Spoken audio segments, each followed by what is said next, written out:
Hello, my name is Lizzy Sovine, and I am currently a student in high school. Over the past few years, there has been something I can't really help but to notice, and it seems other people have too. Since man has studied the skies, there's always been the age-old question of, are we alone in the universe? This question has raised controversy amongst many groups.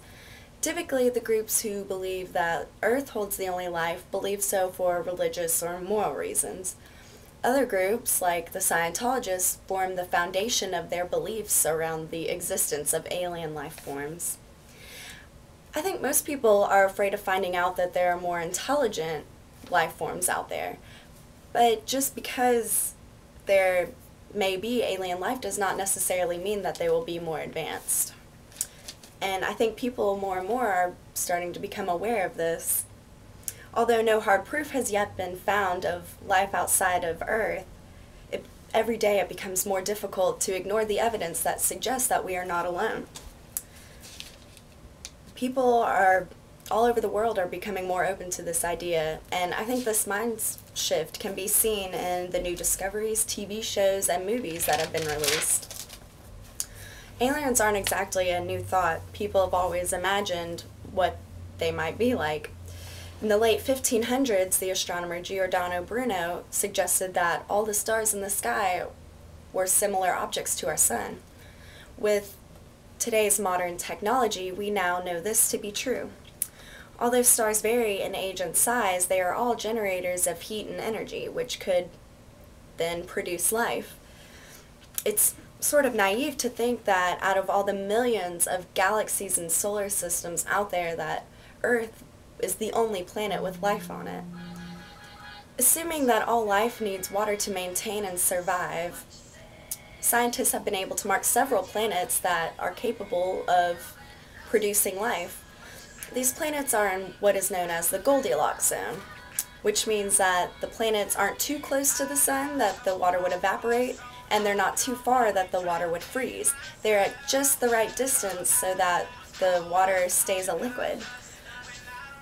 Unfortunately, all of these planets are still too far to be monitored and successfully studied, but ideas and theories can still be formed. Some of these ideas have been aired on a popular TV show called The Universe.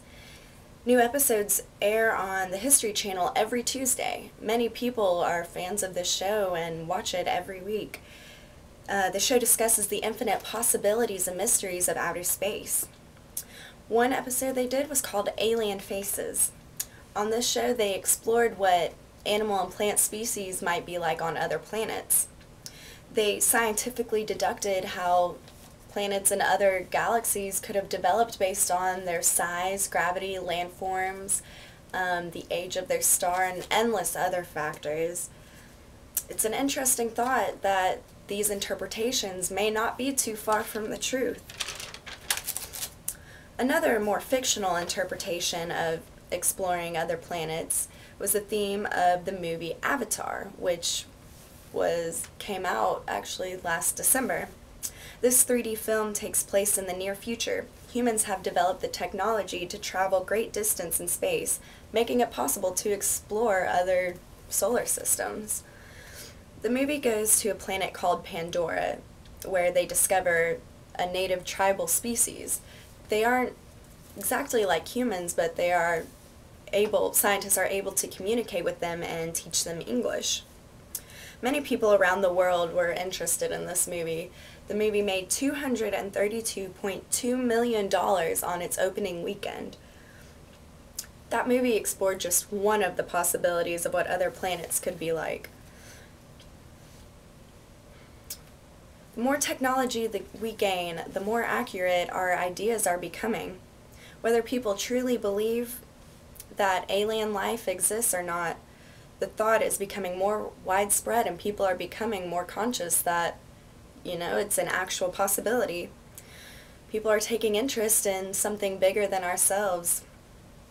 As for me, I think there is alien life out there somewhere, whether it be, small bacteria or more technologically advanced species. And I think it's only a matter of time before we find them or come in contact with them.